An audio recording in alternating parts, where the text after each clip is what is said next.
درود بر دوستان، به ویدیو اول از این مجموعه خوش اومدین. تو ویدیو امروز میخوایم که با جیومتری ها یا اشیاء هندسی توی GIS کار کنیم به عنوان دستگرمی برای کار GIS.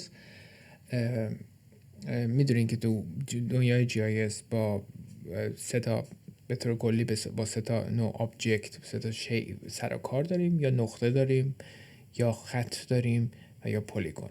حالا انواع مختلفش هست. میتونیم مولتی پوینت داشته باشیم که حالت چند نقطه‌ای داره، مولتی لاین داشته باشیم و مولتی پلیگون داشته باشیم. ولی به طور کلی این سه تا گروهه که اشیاء ما رو تو دنیای GIS تشکیل میده. خب همینطور که میتونین حدس بزنین یکی از اساس کار با GIS همینه. منتها وقتی خیلی وقتا ما با نرم افزارها کار میکنیم یا با داده های آماده که کار میکنیم زیاد به این فکر نمیکنیم.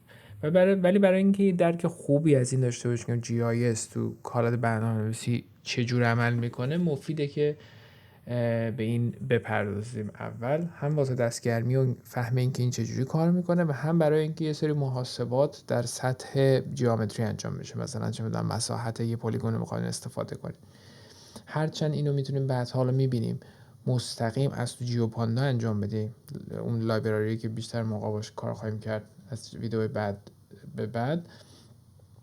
ولی باید یادمون باشه که جیوپاندا یک لایبراری های لوله. های لول به این معنیه که یه لایبراری بزرگتره که یه عالمه دیپندنسی یا زیر مجموعه هایی داره یا از لایبراری های دیگه استفاده میکنه. مثلا از طریق جیوپاندا شما جیومتری ها رو منیج میکنین، مدیریت میکنین، ولی این ویژگی از شیپلی میاد که یک لایبراری دیگه است که امروز باش قرار کار کنیم.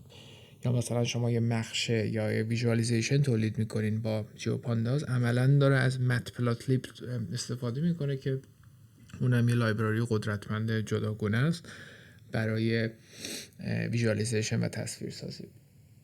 اینه که برای شروع کارمون از شیپلی شروع میکنیم. پس بریم ببینیم این چجوری کار میکنه.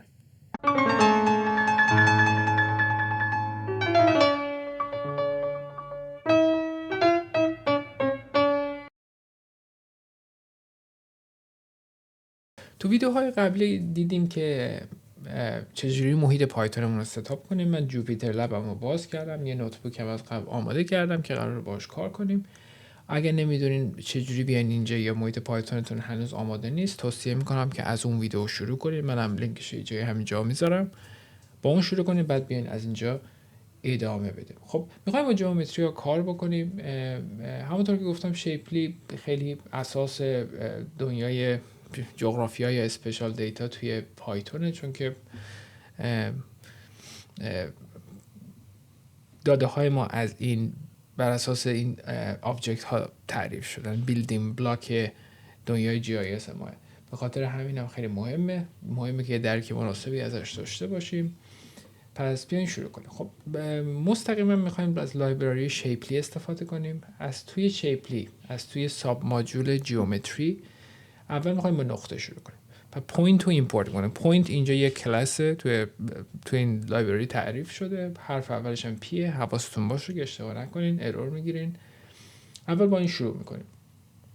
اینو که ایمپورت کردیم، من شیفت اینتر رو میزنم. خب لایبراری ایمپورت میشه. فقط حواستون باشه اگر قبلا با شیپلی کار نکردین و نصب ندارین توی محیط پایتونتون، یادتون باشه که باید اول با نصب اون شروع کنین. خب یا میتونین از تو اون ویدیو قبلی که گفتم نشون دادم چجوری نصب بکنین، یا از طریق همون کندا پرامپتتون انجام بدین نصبش بکنین، یا اگر حوصله ندارین میخواین از همینجا مستقیم نصب شه، دو تا راه دارین.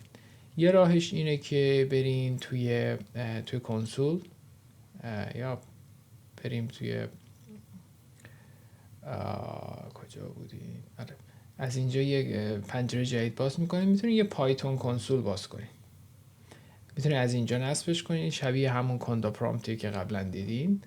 میتونین بنویسین پیپ اینستال نصب کنین یا از طریق کندا نصب کنین، یا اگه میخواین مستقیما از همین توی جوپیتر سل نصب کنین، میتونین یه علامت سوال بذارین، بعد مثلا پیپ، اگه از طریق پیپ میخواین نصبش کنین، اینستال اسم لایبراری که میخواین نصب کنین. مثلا توی این مورد خاص ما میخوایم با شیپلی کار کنیم، پس شیپلی رو نصب میکنیم که حالا من این رو ران نمیکنم چون قبلا نصبش دارم، ولی اگر شما ارور میگیرین که نصب نشده از این مرحله شروع کنید.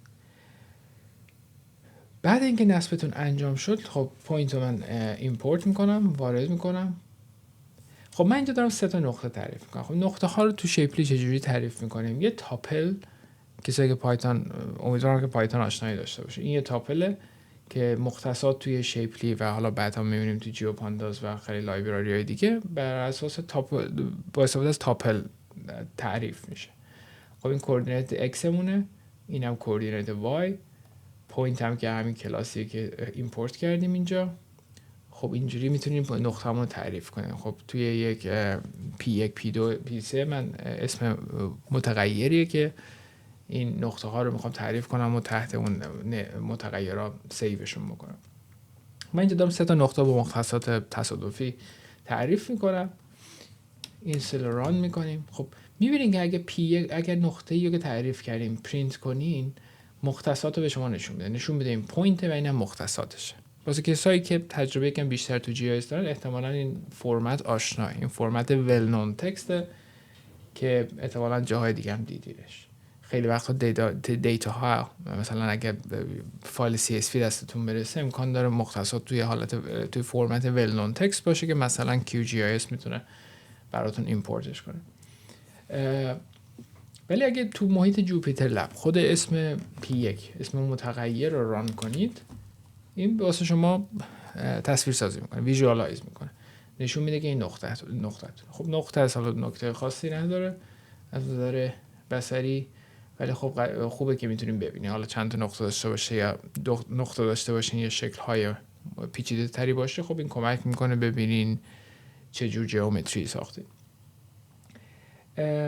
اگه میخوایم مختصات x و y رو ببینین خیلی راحته، میتونین از طریق p1، خب p1 یادتونه دیگه اسم نقطه‌تونه، p1.x و p1.y میتونین به مختصات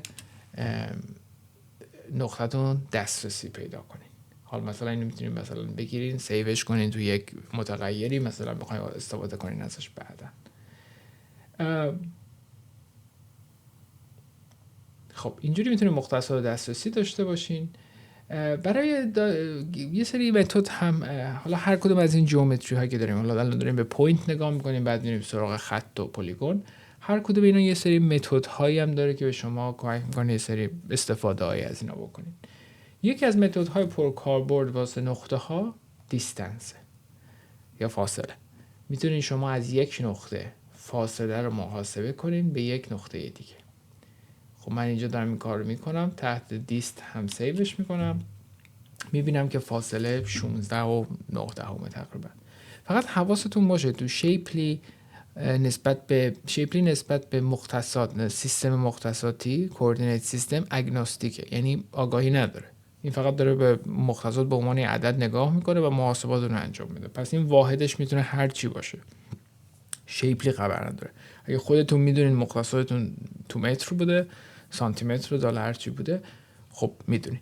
ولی شیپلی هیچ دخل و تصرفی توش نمیکنه. فقط این حواستون باشه. خب این یکی از چیزایی که بتونیم متدهای پرکاربرد نقطه هاست. توی پایتون میتونید از تایپ، از فانکشن تایپ، از تابع تایپ استفاده کنین و اگر مطمئن نیستین مثلا توی متغیر چی دارین، با استفاده از این میتونین چک کنین. مثلا این داره به من میگه که این یه پوینت آبجکت توی شیپلی تعریف شده. حالا اینو همین مشابه همین کار رو میتونه از طریق یه متد خود این لایبرری هم انجام بدیم. مثلا میتونیم p1.geom_type. خب یک از متدهای نقطه است که این هم به جواب مشابهی میده. مثلا میخواید چک کنین اینا یه نقطه هست یا نه، میتونیم با geom type این کار رو انجام بدیم. خط ها هم به صورت مشابه تعریف میشن. برای اینکه بتونیم با خط ها کار کنیم، با لاین استرینگ کار کنیم، از همون لایبرری باید لاین استرینگ رو ایمپورت کنیم، وارد کنیم. فقط حواستون باشه که لاین استرینگ L و Sش با حرف بزرگه. تعریفش هم آسونه.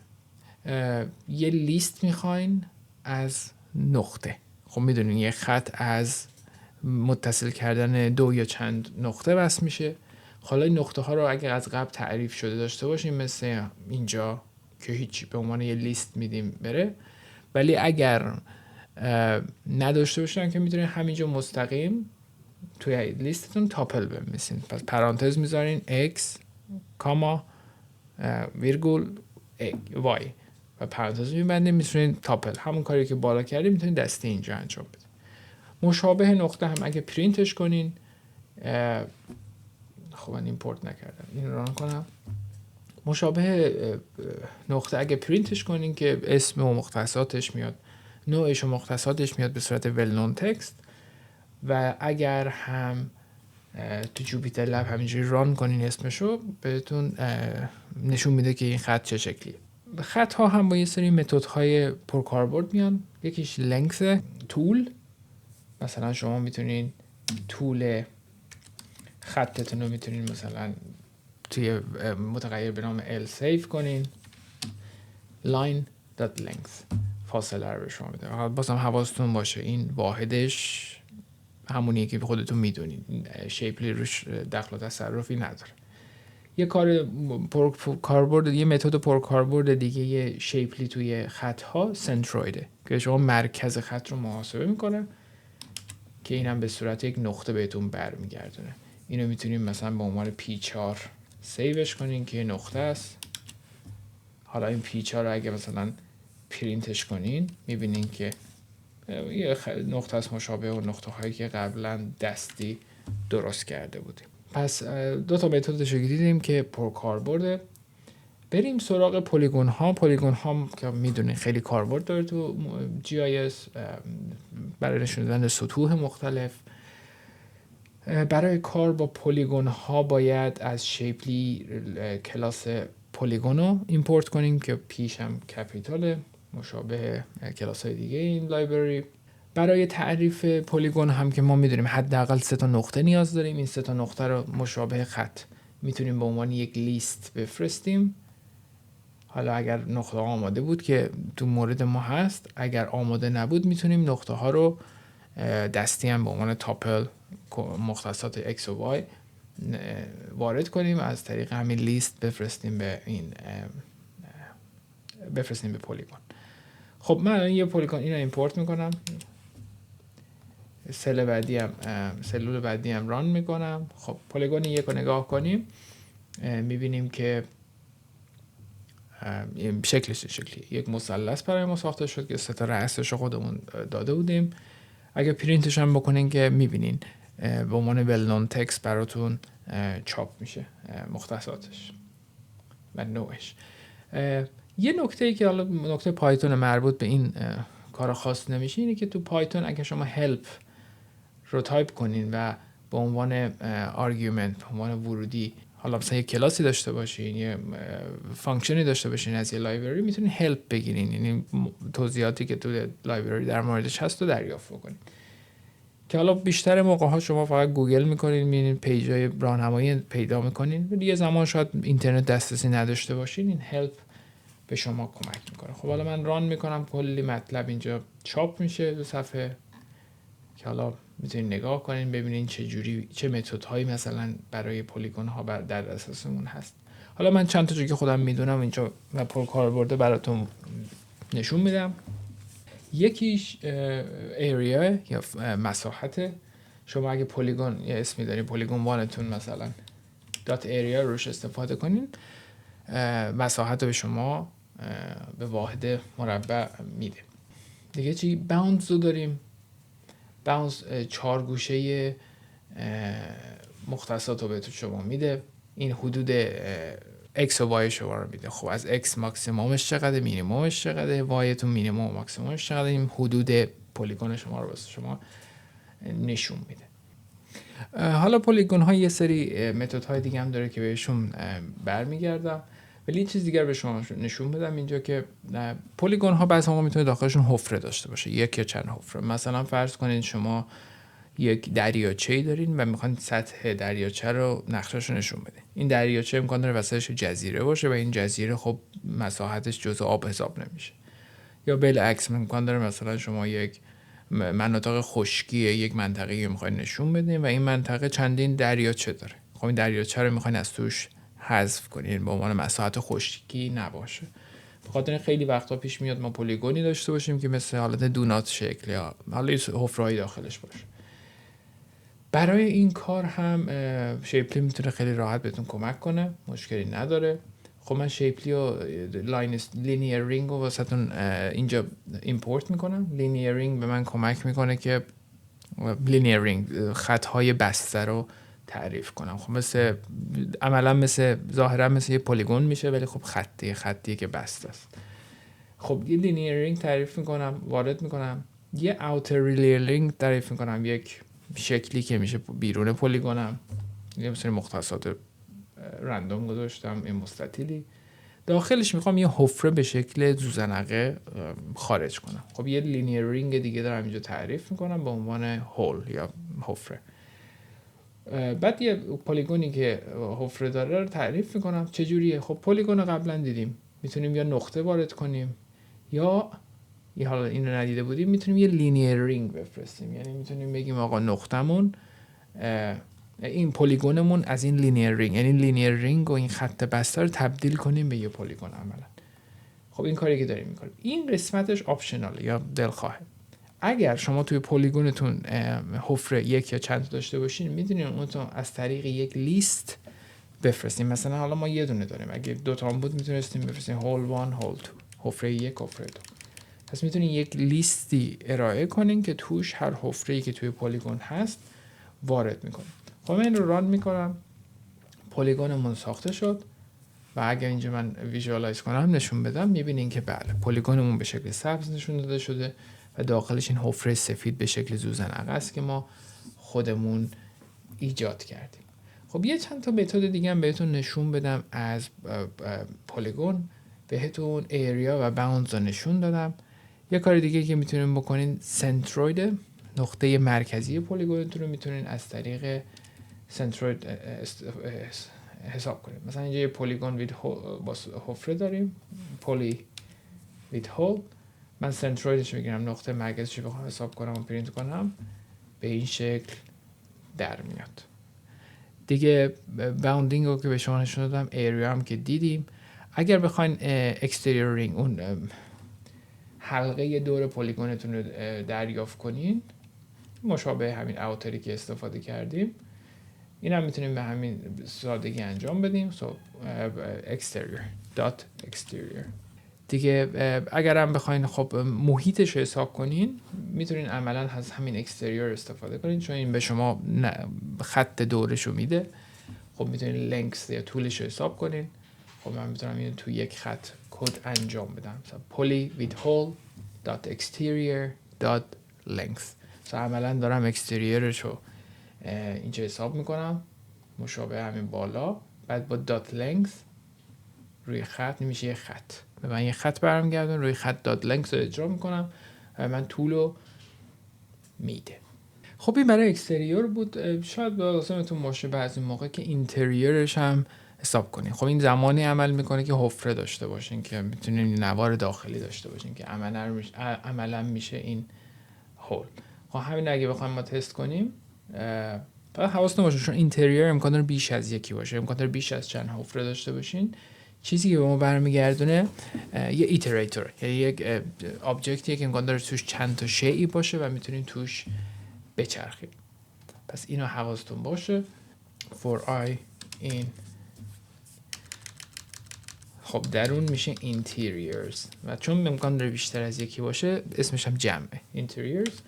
حالا من بخوام اگه فقط پرینتش کنم به این شکل در میاد. خب اینجا یه دونه بوده، اگر بیشتر داشتین چند تا حفره داشتین چند تا اینجا پیدا میشه. مولتی پلیگون ها بعضی موقع هم پلیگون هاتون عملا چند تا شکل هندسیه که حالا به هم مرتبطن، یعنی عملا یک منطقه است. مثلا فکر کنین که مثلا نقشه، شاید خیلیاتون یادتون باشه نقشه جمهوری آذربایجان، یه قسمتش نخجوان جداه، یعنی بینش ارمنستانه.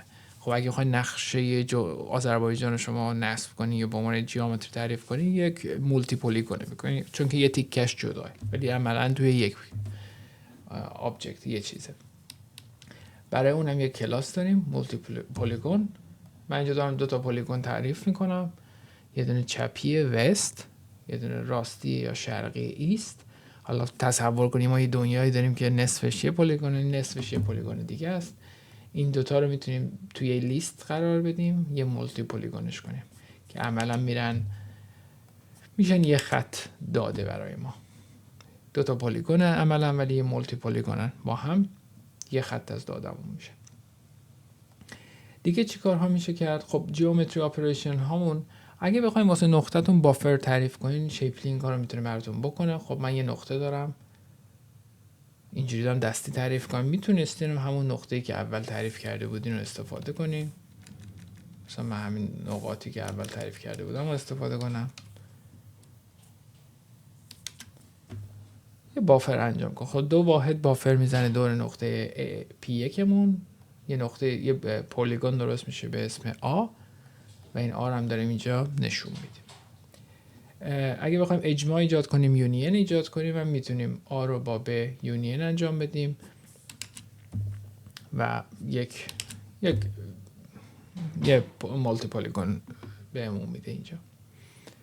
اینترسکشن هم که میدونین اشتراک دوتا پلیگون آ و ب که اینجا اشتراکی ندارن، ولی اگه حالا مختصات یکم بازی کنین میتونین یه پلیگونایی بسازین که با هم اشتراک داشته باشن، بعد اون پلیگون اشتراکشون رو از طریق اینترسکشن میتونین به دست بیارین. یه نکته آخرم که دوست دارم بهتون اینجا بگم اینه که پلیگون هامون یه سری قوانینی هست که دنیای پلیگون ها، دنیای جیومتری ها رو مدیریت میکنه. یه جورایی یه سری قوانین توپوگرافیک باید داشته باشن که جیومتری شما ولید باشه، مورد قبول باشه. اگه میخواین چک کنین اگه یه پلیگونی رو مثلا دستی درست کردین یا مثلا یه پروسه‌ای دارین تعریف میکنین که برای شما پلیگون میسازه، برای اینکه مطمئن شین این پلیگون سالم ساخته شده، مثلا نمیدونم مثلا یه گپی توی زلش نباشه، میتونین از is valid استفاده کنید. این به شما یه بولین برمیگردونه، true یا false، صفر یا یک. اگر true باشه یعنی مشکلی نداشته، اون آبجکتتون، جیومتریتون مشکلی نداشته. اگر هم false باشه یعنی یه مشکلی داره، بعد برین چک کنیم ببینیم مشکل از کجاست. خب این مختصری بود از شیپلی به عنوان دستگرمی. امیدوارم که مفید بوده باشه. یکم باش تمرین کنین تا اینکه حالا بازم به این مسئله برمیگردیم وقتی کارهای پیشرفته تری داریم انجام میده. تا ویدیو بعد، فعلا خداحافظ.